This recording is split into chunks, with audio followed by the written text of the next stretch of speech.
Dan bagi saudara-saudari yang mungkin bukan warga Malaysia, selamat datang. Saya lihat kawan-kawan saya dari Indonesia. Mungkin hari ini kamu dapat menyaksikan sedikit budaya orang Sabah. Keamatan setahu saya maksudnya ada kaitan dengan musim menuai padi. Ibu mertua saya seorang dusun tulen dari Tambunan, cuma pastor belum pandai pun cakap sedikit bahasa dusun pun.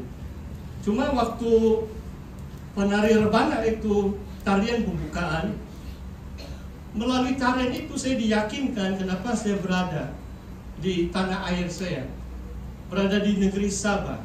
Saya percaya destiny saya adalah pekerjaan Tuhan di tengah-tengah negeri Sabah. Dan saya juga berdoa untuk saudara dan saudari, supaya saudara menemukan destiny Anda di dalam Tuhan melalui pekerjaannya di negeri Sabah. Haleluya. Saudara, saya mau mulakan pembacaan firman Tuhan dari kitab Wahyu bab 14. Saya akan berbicara tentang penuaian bangsa-bangsa di bumi pada akhir zaman. Kitab Wahyu menceritakan apa yang akan berlaku pada akhir zaman.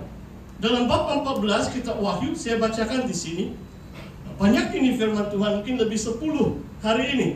Saudara, kita bukan hanya pesta keamatan, tapi kita berpesta firman Tuhan hari ini. Aku melihat sesungguhnya ada suatu awan putih, dan di atas awan itu duduk seorang seperti anak manusia dengan sebuah mahkota emas di atas kepalanya dan sebilah sabit tajam di tangannya. Maka keluarlah seorang malaikat lain dari bait suci, dan ia berseru dengan suara nyaring kepada dia yang duduk di atas awan itu, ayunkanlah sabitmu itu dan tuailah, karena sudah tiba saatnya untuk menuai, sebab tuaian di bumi sudah masak. Dan ia yang duduk di atas awan itu menayunkan sabitnya ke atas bumi, dan bumi pun dituailah. Oh, luar biasa peranggan firman Tuhan. Kalau saudara membaca beberapa ayat 17 sampai ayat yang ke-20, ada lagi satu penuaian. Tapi hari ini kita fokus kepada tuaian yang pertama. Tuaian yang pertama berbicara tentang keselamatan bangsa-bangsa pada akhir zaman. Tuaian yang kedua adalah tuaian di mana Tuhan mencampakkan bangsa-bangsa yang tidak mau percaya kepadanya, dan mereka akan mengalami murka dari Tuhan. Kalau saudara sudah ikut pembacaan teks firman Tuhan untuk 3-4 bulan yang lalu, kadang-kadang bila saya dengar pun saya bergegar. Pembacaan tadi mengatakan pada akhir zaman 1/3 manusia akan dibunuh. Dekat 9.000 juta. Sekarang belum sampai, tapi dalam 10 tahun mungkin boleh sampai 9 bilion manusia di bumi. Pada akhir zaman terbunuhlah 3 bilion, 1/3 dari seluruh penduduk oleh api, belerang dan sebagainya. Jelas mengatakan tentang perang nuklir. Satu bom nuklir, mana-mana kota besar hancur musnah. 1 juta sampai 3 juta manusia boleh mati sekelip mata kalau berlakunya perang nuklir. Rusia dan Amerika Syarikat masing-masing mempunyai 7.000 senjata nuklir. Sedangkan mungkin 700 bom nuklir pun boleh hancurkan bumi. Kenapa mereka mau 7.000? Saya pun tidak tahu lah itu. Haleluya. Saudara, kita semakin dekat akhir zaman. Pada akhir zaman ada tuaian. Tuaian itu sudah masak, kata firman Tuhan. Anak manusia yang duduk di atas awan itu diberi satu sabit yang tajam. Diayunkan sabit itu, tuailah bumi, bangsa-bangsa menjadi percaya kepada Tuhan. Saudara, kalau saudara dan saya masuk dalam rencana Allah pada akhir zaman, saudara dan saya juga harus masuk dalam penuaian jiwa-jiwa dan bangsa-bangsa. Jangan kita hanya melihat secara dalaman. Jangan kita hanya harap orang datang atau masuk di gereja. Itu pun sangat baik. Selalu saya ingat, sebab saya sudah pastor 4 gereja, di mana ada madu, di situ ada apa? Lebah-lebah kayak itu. Tapi lebah-lebah yang menghasilkan madu bahkan. Nanti saya cakap salah. Kalau yang ada manis, pasti ada semut kan tuh? Kalau ada kemanisan firman Tuhan disampaikan, pasti ramai orang akan datang.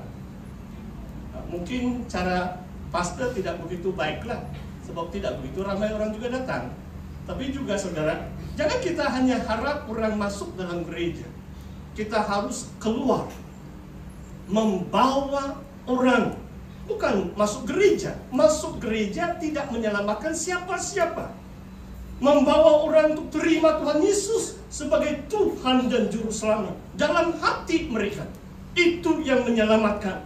Itu yang membuat mereka siap sebagai tuai yang siap, sudah masak, dituai pada akhir zaman, masuk ke dalam kerajaan surga. Luar biasa, saudara. Saya harus cepat sebab ada 9 ayat lagi. Kita lihat Wahyu bab 7. Mari kita lihat Wahyu bab 7. Di situ ada banyak penglihatan.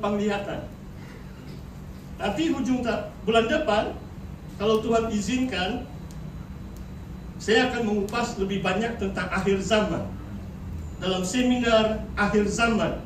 Saudara, di sini mengatakan sebelum tiupan sangkakala, 7 sangkakala. Tadi pembacaan itu sangkakala yang ke-6. Itu dekat sudah Tuhan Yesus mau datang, 7 sangkakala. Tapi sebelum sangkakala dibunyikan, firman Tuhan mengatakan seperti ini, saudara. Jangan merosakkan bumi atau laut, ayat yang ketiga, atau pohon-pohon sebelum kami memeteraikan hamba-hamba Allah kami pada dahi mereka. Tuhan sedang memeteraikan hamba-hambanya menjelang kedatangan Tuhan Yesus. Saudara mau dimeteraikan? Apakah maksudnya meterai? Saudara mau diselamatkan pada akhir zaman? Mungkin hari ini saya tidak upas ke situ. Cuma saya mau baca ayat yang keempat. Saya mendengar jumlah mereka yang dimeteraikan itu 144.000 yang dimeteraikan dari semua suku keturunan Israel. 12.000 dari setiap suku Israel tercatat di sini, kecuali suku Dan. Saya baca ayat yang ke-9. Wahyu bab 7 ada 2 penglihatan. Saudara, kalau kamu tidak mengerti, jangan kamu segan teks dengan pastor, supaya kamu lebih mengerti. Sebab khotbah itu saya laju macam kereta api buatan Cina. Kalau buatan Sabah ini, saya pernah naiki dari KK sampai Beaufort sampai Tenom mau dekat 7 jam. Kalau buatan Cina tidak sampai 17 menit, sampai sudah kamu di Tenom. Haleluya. Saudara, kemudian daripada itu aku melihat suatu kumpulan besar orang banyak yang tidak dapat terhitung banyaknya, dan segala bangsa dan suku dan kaum dan bahasa berdiri di hadapan takhta dan di hadapan Anak Domba. Ayat 9. Memakai jubah putih, memegang daun-daun palem di tangan mereka. Dengan suara nyaring mereka berseru, keselamatan bagi Allah kami yang duduk di atas takhta dan bagi Anak Domba. Saudara, inilah segala bahasa, suku dan bangsa yang diselamatkan pada akhir zaman. Mereka pakai jubah putih yang dibasuh dalam darah Anak Domba. Orang yang percaya Yesus Kristus mencurahkan darahnya untuk menyucikan dan menghapuskan dosa kita. Saudara, coba kamu renungkan, saudara. Tidak ada benda, perkara atau kuasa di dunia ini yang dapat menyucikan dosa saudara dan saya. Coba kamu pikir secara sekular, falsafah, hikmat bangsa-bangsa paling pintar. Tanya saja soalan setiap bangsa. Dosamu boleh disucikan oleh darah haiwan, oleh darah ayam yang disembelih kena percik baca-baca. Dosamu boleh disucikan dengan membayar wang tebusan 10 juta ringgit. Kalau orang itu jujur, pasti dia jawab, tidak mungkin, ataupun saya tidak pasti, kan? Saudara, saya mau saksikan hari ini 42 tahun lebih saya mengikuti Tuhan Yesus. Dan saya tahu dosa saya diampuni. Dosa saya sudah dihapuskan. Bukan karena kebaikan saya orang berdosa. Tetapi karena darah anak domba. Hari ini saya pakai baju, bukan jubah putih lah. Haleluya. Sebab saya pro sikit suku ini. Sebab kalau kawin orang dusun, pakailah baju dusun, kan? Tiadalah baju lain saya pakai. Haleluya. Tapi semua suku-suku lain Tuhan kasihi. Jangan anggap suku majority saja yang Tuhan kasihi. Kadang-kadang ada semangat kesukuan juga. Ada sedikit perselisihan, tegang ini di antara suku-suku. Dalam SIB, itulah sebabnya mungkin 120 gereja saya sudah khotbah. Sebab saya bukan dari mana-mana suku. Mereka tahu saya datang sana hanya menyampaikan kebenaran firman Tuhan. Siapa yang memasangkan telinga akan mendengar kebenaran yang dari Tuhan. Saudara, mereka pegang daun-daun Pilet di tangan mereka. Apakah maksudnya, saudara? Saudara ingat, hanya satu saja peristiwa dalam perjanjian baru. Orang Yahudi, orang Israel pegang itu daun palen. Bila mereka buat itu? Seminggu sebelum hari Paskah. Yesus menunggang keldai untuk masuk ke kota Yerusalem. Dan ramai orang berkumpul di situ. Mereka pegang daun palen, menyambut, menyongsong Yesus yang datang di atas keldai itu, menggenapi firman Tuhan.